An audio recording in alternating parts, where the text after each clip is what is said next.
सभी आयोजकों सर और एवलिन मैडम के बहुत बहुत धन्यवाद करना चाहूँगी। मेरी कविता का शीर्षक है चूड़ियाँ। अपनी कविता को शुरू करने के पहले मैं कुछ पंक्तियाँ यहाँ पे बैठी सभी महिलाओं को समर्पित करना चाहूँगी। तू वह शक्ति का स्वरूप है जिसमें सृष्टि रचने की ताकत है। तू परशुराम की माता जब पालक की भी पालक है। तू रास रचैया जगत खेवैया कृष्ण कन्हैया की माता। तू खप्पर वाली का खप्पर जो कभी नहीं भर पाता। तू साहस शौर्य समर्पण को तू जीवन का आधार बना। थार रूप चढ़ने का तू शस्त्रों को श्रृंगार बना। हमारी बोलचाल की भाषा में जो पुरुष कमजोर होते हैं उन्हें कहा जाता है चूड़ियां पहनना। ये बहुत ही तीखी टिप्पणी है, बहुत ही तीखा तर्क है। मेरा प्रश्न है, यदि चूड़ियां मानक है कमजोरी की, तो जगत जननी जगदम्बा के हाथों में चूड़ियां नहीं होती, माँ भारती के हाथों में चूड़ियां नहीं होती, माँ सरस्वती के हाथों में चूड़ियां नहीं होती। तो अगर आपको लगता है कि चूड़ियां मानक है कमजोरी की, तो मेरे लिए क्या है, मैं प्रस्तुत कर रही हूँ।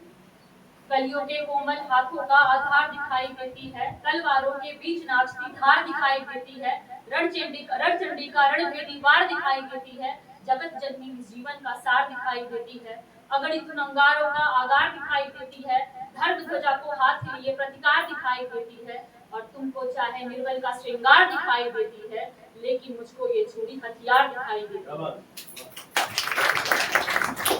रानी पद्मावती की जो फिल्म आई थी आप सबने देखी होगी, उसमें जब वो सारी स्त्रियों के संग मिल करके जौहर की ज्वाला में अपने आप को समर्पित की थी, उस मार्मिक दृश्य को ध्यान में रखते हुए सुनिएगा।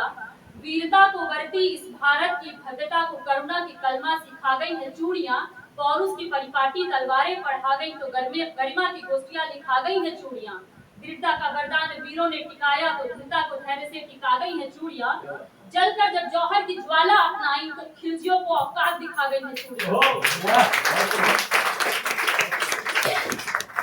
अभी वर्तमान में हमारे समाज में जो बहुत सारे रेप केसेस आ रहे हैं, जो महिलाओं के संग प्रताड़ना हो रही है, उनके ऊपर मेरी पंक्तियां निवेदित हैं। दुर्योधन है, दुशासन है, पकपर है, अवरोध खड़े, कुछ कटुल काल की अनुआईन है, सपनी से शैतान बड़े, कलियों से कोमल मूरत को पल में कर देंगे तार तार, मन के सारे श्रृंगारों को कर देंगे क्षण में छाड़ छाड़, रट चंडी का तू रूप धार, हर राक्षस पर तू कर प्रहार, खन खन चूड़ी के मध्य उठे तलवारों के अद्भुत प्रहार, अरे पानी तक ना मांग सके जो तुम पर आंख उठाएंगे, तब तुम खुद अपना चीर बचा लो, कृष्ण कहाँ तक आएंगे। जब हमारे बच्चे छोटे होते हैं, मेरी जो बेटी है, हम उन्हें गुड़िया खेलने के लिए दे देते हैं, लेकिन उन गुड़िया को खेलते खेलते हमें उन्हें आत्मसम्मान आत्मरक्षा के लिए कौशलता का जो पाठ है वो भी पढ़ाना चाहिए। उन सबके लिए मैं निवेदित करती हूँ।